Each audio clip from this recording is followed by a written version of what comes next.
रचना एक तलाकशुदा औरत होती है। तलाक के बाद अपनी 5 साल की बेटी तारा के साथ वो अपने मायके चली जाती है।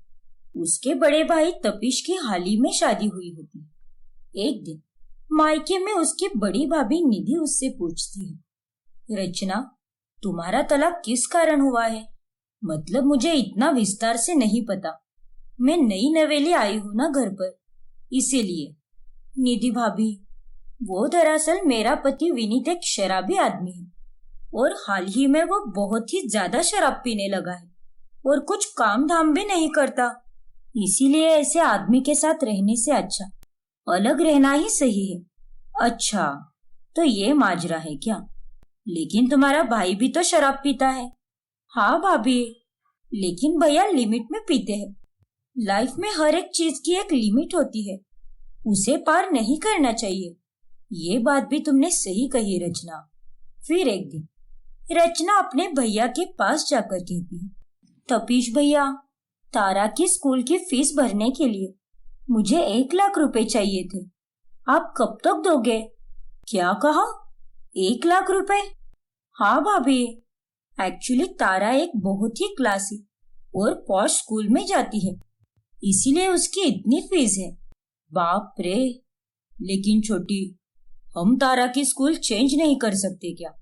मेरा मतलब, इतनी ज्यादा फीस है। पढ़ाई तो हर एक स्कूल में सेम ही रहती है ना। और वैसे भी 5 साल के बच्चों को ऐसा कौन सा रॉकेट साइंस पढ़ाते हैं? नॉर्मल बेसिक स्टडी ही तो होती है। और नहीं तो क्या, हमारे टाइम पे तो कॉलेज फीस भी इतनी नहीं थी। और यहाँ देखो, 5 साल की बच्ची की स्कूल फीस ही 1 लाख रुपए है। नहीं भाभी, भैया, तारा जिस स्कूल में जाती है वो नंबर 1 स्कूल है, एकदम हाई क्लास स्कूल है और उसे वहां की आदत हो चुकी है। सो प्लीज, मैं उसे किसी लो क्लास स्कूल में नहीं भेजना चाहती हूँ। वहां अच्छी फैसिलिटीज नहीं होती भैया। ठीक है रचना, अगर तुम यही चाहती हो तो यही सही।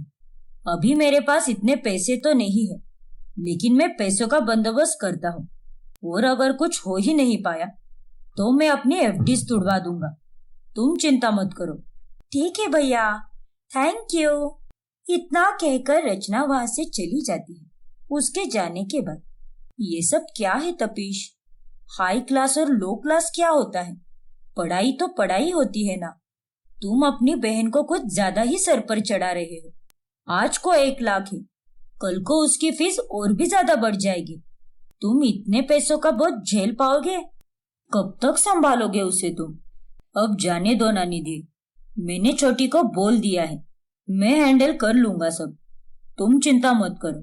थोड़े दिनों बाद तपीश तारा का एडमिशन करा देता है और उसकी स्कूल शुरू हो जाती है। एक सुबह रचना देर से उठती है, तब वो अपनी माँ पुष्पा को बोलती है, माँ सॉरी, वो मुझे आज भी उठने में देर हो गई। कल रात को मूवी देखते देखते बहुत लेट हो गया था। आप प्लीज तारा का टिफिन पैक कर दो ना। पता था मुझे, तुझे अपनी बेटी की कहाँ कुछ पड़ी है, इसीलिए मैंने पहले ही टिफिन बना कर रखा है। थैंक यू सो मच माँ।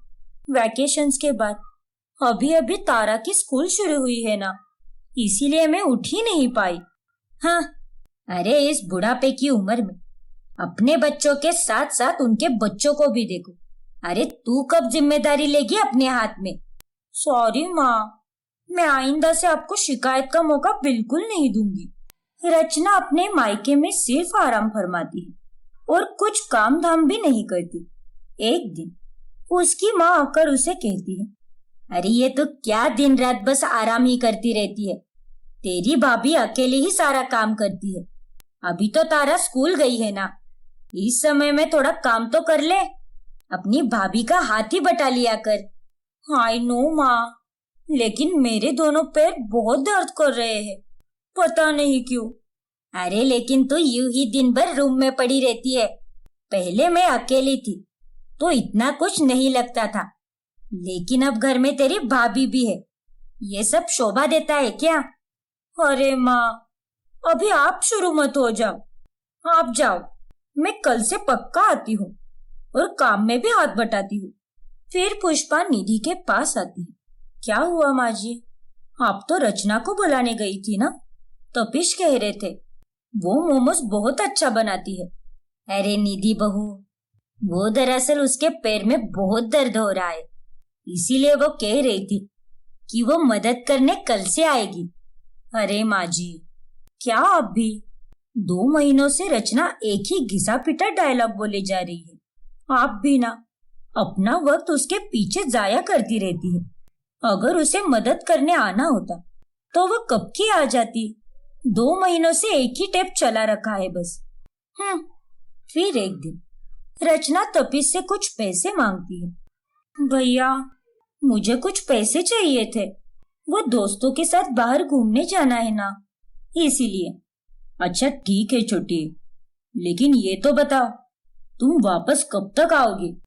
मुझे आने में रात हो जाएगी भैया। क्या? अरे अगर आने में तुम्हें रात हो जाएगी तो अपनी भाभी को साथ में लेकर जाओ। अरे भैया, आप भी ना कैसी डाउन मार्केट बातें करते हो? अपनी भाभी के साथ भी कोई भला घूमता है क्या? रचना की ये बात सुनकर तपीश और निधि को बहुत बुरा लगता है, लेकिन वो दोनों कुछ नहीं बोलते। रचना दिन भर अपने दोस्तों के साथ क्लब में शराब पीकर खूब पार्टी करती है। रात में रचना के लिए सब देर तक जाग रहे होते हैं और तभी मोहल्ले में एक लड़का उसे बाइक पर छोड़कर जाता है। रचना ने इतनी शराब पी होती है कि वो आकर सो ही जाती है। फिर अगली सुबह, रचना, कल रात को तुमने जो भी किया वो सरासर गलत था। अरे इतनी शराब कौन पीता है? तू ठीक से चल भी नहीं पा रही थी, और तो और तुम्हें एक लड़का छोड़कर गया। वो तो रात का समय था, गली मोहल्ले के लोग और तारा सो रहे थे, वरना अगर उनमें से कोई तुम्हें देख लेता तो क्या इज्जत रह जाती हमारी। और साथ ही इन सब का तारा पर भी कितना बुरा असर पड़ सकता है, क्या ये तुमने कभी सोचा है? इसे तब कोई शर्म नहीं आती। तू ये सब क्या कर रही है रचना? अभी अभी तेरा तलाक हुआ है, हर 2 दिन में शराब पीती रहती है तू। तेरे में और विनीत में क्या फर्क रह गया? एक बच्ची की माँ होकर भी किसी जवान लड़की की तरह बर्ताव करती है तू। मुझे माफ कर दो माँ, वो मेरे दोस्तों ने कुछ ज्यादा ही शराब पिला दी, इसीलिए ये सब हुआ। लेकिन मैं आपको वादा करती हूँ कि आइंदा से ऐसा नहीं होगा। प्लीज भैया, अपनी छोटी को माफ कर दो ना। रचना अपनी नौटंकी जारी रखती है। फिर एक दिन निधि और तपीश दोनों शॉपिंग करने जा रहे होते हैं। तभी रचना उनके हाथ में एक लंबी शॉपिंग की लिस्ट थमा देती है। ये सब क्या है रचना? भाभी, ये मेरे सामान की लिस्ट है। आप दोनों शॉपिंग जा रहे हो ना, तो लगे हाथ मेरा भी सामान लेकर आओ। फिर वो दोनों बाजार में शॉपिंग करने जाते हैं। तब उन्हें रचना के ससुराल के पास रहने वाली पड़ोसन मिलती है। अरे तपीश बेटा, कैसे हो? ठीक हूँ आंटी, आप बताइए। बस सब बढ़िया बेटा। वैसे मुझे पता चला है कि तुम्हारी बहन ने विनीत को तलाक दे दिया है। हाँ आंटी, वो हद से ज्यादा शराब पीने लगा था और कुछ ठीक से काम धाम भी नहीं करता था, इसीलिए रचना ने उसे तलाक दे दिया। क्या? अरे ये सब झूठ बोला है उसने। वो तो पहले से ही शराबी था, और तो और रचना भी उसके साथ शराब पीने जाया करती थी।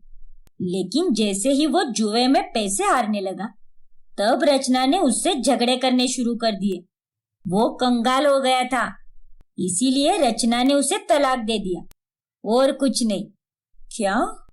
हाँ बेटा, वो कुछ काम नहीं करती थी। उसके घर पर सभी काम के लिए नौकर चाकर थे, लेकिन पैसे खत्म होने के कारण उन्हें नौकरों को निकाल देना पड़ा, और तब सारा काम रचना के ऊपर ही आ गया, और इसीलिए उसने अपने कंगाल पति को छोड़ दिया। ये सुनकर तपीश और निधि दोनों हैरान रह जाते हैं, लेकिन घर आने के बाद में वो दोनों रचना से कोई बात नहीं करते। रचना अपना सारा सामान चेक करती है।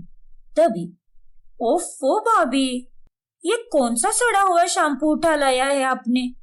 मैंने जिस ब्रांड का बताया था आपको, आपने वो तो लाया ही नहीं। ये तो कितना लो क्वालिटी का है। लेकिन रचना, हम घर में यही यूज करते हैं। और तुमने जो शैम्पू लाने को कहा था वो बहुत ज्यादा महंगा था। एक बोतल ही 2000 रुपए की थी। उसमें हमारा घर का राशन आ गया। अरे तो क्या हुआ भाभी? मैं ये शैम्पू बिल्कुल भी नहीं यूज करूंगी। मुझे ये नहीं चाहिए। आप लोगों को तो मेरी कोई कदर ही नहीं है। कोई मुझे नहीं समझता। मेरी तो इस घर में कोई इज्जत ही नहीं है। हर एक चीज में आप पैसे गिनाते रहते हो।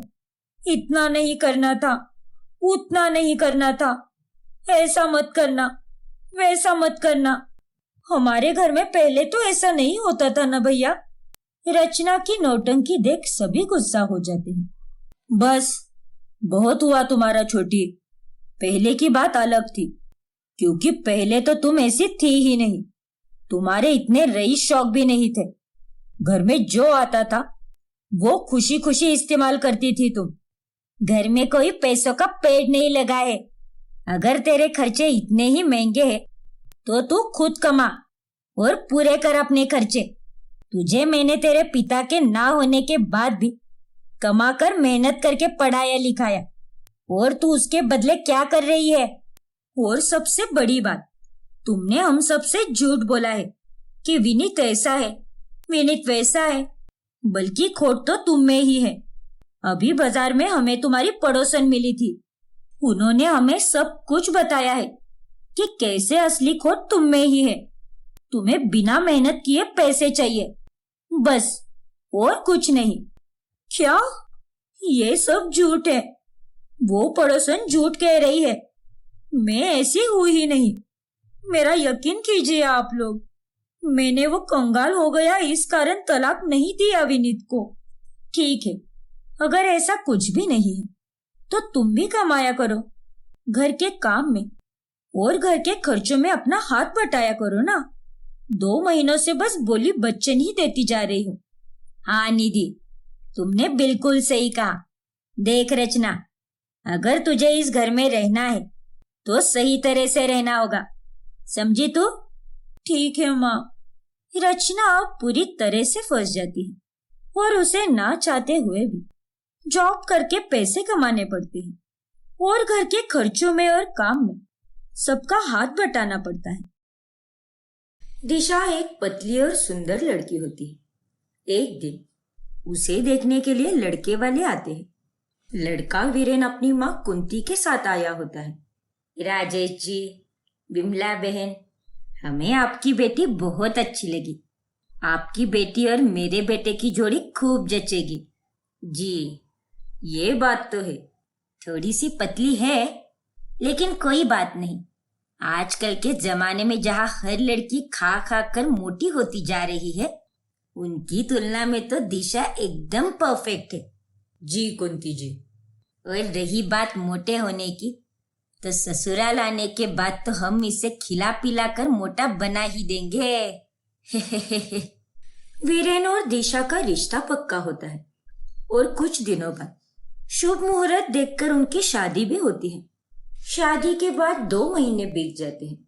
एक दिन कुंती की सहेली पूनम आती है और वो दिशा को देख कहती है, अरे कुंती बहन, तुम्हारी ये बहुरिया तो बहुत ही पतली है। नहीं मतलब ये सुंदर तो है, लेकिन इतनी पतली होना इसके लिए आगे जाकर काफी कठिन साबित हो सकता है। और आपको ऐसा क्यों लगता है पूनम आंटी? बेटा, क्योंकि आगे जाकर तुम्हें बच्चा पैदा करना है। जब तुम गर्भवती होगी तब तुम्हें कितनी समस्याएं आएंगी इसका तुम्हें अंदाजा भी नहीं है। पूनम बहन, आप बिल्कुल सही कह रही है। मेरी बहू को वाकई में अपनी सेहत की देखरेख करने की जरूरत है। और नहीं तो क्या, कुछ खिलाती पिलाती हो कि नहीं इसे? शादी में देखा तब तो समझ आता है, लेकिन शादी के बाद तो लड़कियों को खा पी कर मोटी हो जाना चाहिए। पूनम आंटी, आपकी जानकारी के लिए बता दूं कि मैं रोजाना पेट भरकर 3 टाइम का खाना खाती हूँ। तो जाता कहाँ है बहू? अरे, तुम्हें ऐसी कैसी खाती पीती पतली बहू मिल गई कुंती? नहीं नहीं, ये सब कहने के लिए कह रही है। अब से मैं ही इसके खाने पीने पर अच्छे से ध्यान देती हूँ, ताकि जब ये गर्भवती हो तब इसे और इस घर के होने वाले चिराग को कोई तकलीफ ना हो। हाँ दिशा बेटा, तुम्हें लगता है कि तुम खाती पीती हो, लेकिन अगर ऐसा होता तो तुम अब तक मोटी हो जाती। तुम शरीर से कमजोर हो बेटा, और कमजोर औरतों के लिए आगे जाकर बहुत मुश्किलें आती है। यार कितनी इरिटेटिंग है ये बुढ़िया। कह रही हूं ना मैं खा पी कर तंदुरुस्त हूं, फिर भी मुझे कमजोर कहती जा रही है, पागल कहीं की। फिर पूनम वहां से चली जाती है और उस दिन के बाद से कुंती दिशा के प्लेट में एक्स्ट्रा खाना डाल देती है। माँ जी, मैं 2 रोटियां खाती हूँ, भूल गई क्या आप? आपने मुझे इतना सब एक्स्ट्रा क्यों दे दिया? ज्यादा चपड़ चपड़ मत कर और चुपचाप खा ले, वरना निवाला उठाकर सीधे तेरे मुंह में ठूसूंगी। लेकिन माँ जी, मैं जैसी हूँ वैसे एकदम सही हूँ। आप क्यों मुझे मोटा कराने के पीछे तुली हुई हो? मैं चाहे कितना भी खा लूं, मैं वैसी की वैसी ही रहूंगी, क्योंकि यही मेरा बॉडी टाइप है। अरे तेरी बॉडी टाइप की ऐसी की तैसी, ले खा। अब से तू हमेशा 2 की जगह 3 रोटियां खाएगी, समझी तू? अरे यार, दिशा को ना चाहते हुए भी अपनी सास के कहने पर ज्यादा खाना खाना पड़ता है, और ऐसे ही 2 महीने बीत जाते हैं। और जब कुंती दिशा का वजन चेक करने के लिए वजन कांटा लाती है, तब वो देखकर दंग रह जाती है कि दिशा के वजन में कोई बदलाव नहीं है। अरे ऐसे कैसे हो सकता है? तुम्हारा वजन बढ़ने की जगह वैसे का वैसा ही है।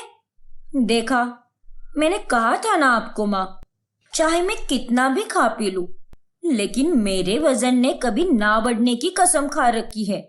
नहीं नहीं, कुछ तो गड़बड़ घोटाला है। इस वजन कांटे में ही कोई प्रॉब्लम होगी। नहीं माँ जी, इसकी जगह आप कोई और वजन कांटा भी लाएंगी तो उसमें भी सेम ही वजन रहेगा। क्या? लेकिन ऐसे कैसे? तुझे तो मैं दिन रात इतना खाना खिलाती हूँ, घी, मिठाइयाँ, हलवा पूड़ी, कचौरी, दही मलाई, इतना सब खिला पिला कर तुम माचिस की तीली जैसी ही है। माँ जी, जब मैं मायके में रहती थी तब मैंने डॉक्टर को भी दिखाया था, क्योंकि कॉलेज टाइम में भी बहुत से लोग थे जो मेरे पतलेपन को लेकर मुझे ताने देते थे। तब डॉक्टर ने भी मुझे यही कहा था कि जैसी हो वैसी ही रहो, यही अच्छा है। अरे लेकिन बहू, तू अगर ऐसी ही पतली और कमजोर रहेगी तो तेरा आगे क्या होगा? सब अच्छा ही होगा, क्योंकि मैं भले ही पतली हूँ, लेकिन मेरी हड्डियां स्ट्रांग है। मैंने अपने आप को मेंटेन कर रखा है। अरे आज के जमाने में लोग मोटे से पतले नहीं हो रहे, और आप मुझे अपनी तरह बनाना चाहती हो? वाह! ए बहू, जबान संभाल कर, बहुत फिसल रही है। फिसल तो आप रही है माँ जी। अगर मैं माचिस की तीली हो तो आप ढोकला कचौड़ी हो। नहीं नहीं, आप तो गोलगप्पा हो। नाक में दम करके रखा है बस, इडियट पीपल। दिशा फ्रस्ट्रेट होकर अपने कमरे में चली जाती है। ए लड़की, इडियट किसके बोली? बेवकूफ कहीं की। रुक जा तू, तुझे मैं बाद में बताती हूँ। हे भगवान जी, मेरी पतली बहू को मोटा कर दीजिए, ताकि जब वो गर्भवती हो तब उसे और मेरे होने वाले पोता या पोती को कोई दिक्कत ना हो। बस इतनी कृपा करना। पतली कह कर परेशान करके रखा है मुझे हर किसी ने। अरे पतली माय फुट, मैं जैसी हूँ वैसी एकदम परफेक्ट हूँ। हाथी चले बाजार, भौंके लोग हजार। मुझे किसी के कुछ भी कहने से कोई फर्क नहीं पड़ता। एक दिन घर में पानी चला जाता है। हे भगवान, आज सुबह से लेकर रात तक बिल्कुल पानी नहीं आया। अब हम क्या करेंगे? माँ, गली में जो नल लगा है हम उसमें से पानी भर सकते हैं। हाँ माँ जी, बाहर नल के लिए लाइन लगी हुई है, हम थोड़ी देर बाद चले जाते हैं। फिर थोड़ी देर बाद तीनों पानी भर भर के मटके घर लाते हैं। तभी दिशा को मटके उठाते देख कुंती कहती है, अरे अरे संभाल के बहू, कहीं गिर ना जाओ। क्योंकि तुम्हारा पतला शरीर इतने वजन को उठा ही नहीं पाएगा। मटके से ही अपना सिर फोड़ दोगी तुम। ऐसा कुछ नहीं होगा माँ जी। फिर कुंती और वीरेन 4 मटके भरकर पानी लाते हैं और उतने मटके में ही उनका दम निकल जाता है। वही दूसरी ओर दिशा उतने वक्त में बिना हाफे और बिना थके 10 मटके पानी लाती है। ये कौन सी शक्ति आ गई इसमें, जो ये इतने आराम से सारे मटके उठाकर घर ला रही है। यहाँ तो हम दोनों की 4 मटकों में ही टाई फिश हो गई। और नहीं तो क्या माँ, मैं तो सच में बहुत थक गया हूँ। कुंती और वीरेन अगले 2 दिनों तक बीमार होकर बिस्तर पकड़ लेते हैं और तभी अकेली दिशा सारा काम मैनेज करके उन दोनों की देखरेख करती है। कुंती और वीरेन को दिशा का ये रूप देखकर काफी आश्चर्य होता है। ये लीजिए आप दोनों के लिए गर्मा गर्म खिचड़ी। इसे खाने के बाद आप दोनों को दवाइयाँ भी लेनी है। डॉक्टर ने स्ट्रिक्टली कहा है कि आप दोनों को खाली पेट दवाइयाँ नहीं खानी है। दिशा बहू, तू इतनी पतली होकर भी ये सारे काम कैसे कर पाई? यहाँ हम दोनों हट्टे कट्टे होकर भी बिस्तर पर आ गए, लेकिन तू टस से मस नहीं हुई। माँ जी, मैंने आपको पहले भी कहा था और अब भी वही कहूंगी, मैं पतली हूँ लेकिन कमजोर नहीं। मुझ में तो आप लोगों से भी ज्यादा ताकत है और ज्यादा इम्यूनिटी भी है। शायद तुम सही कह रही हो दिशा। पतला होना मोटा होना ये अलग बात होती है, लेकिन अंदर से कौन कितना ताकतवर है या कौन कितना कमजोर है ये उसका शरीर देखकर नहीं बताया जा सकता। कहने को तो अब मैं ये भी कह सकती हूँ कि आप इतनी हट्टी कट्टी हो तो आपकी टाई फिश कैसे हो गई? हाँ बहू, तू सही कह रही है। शायद हमने ही तुझे समझने में भूल कर दी। तू जो खाती पीती है वही सही है और पतली है वही अच्छा है।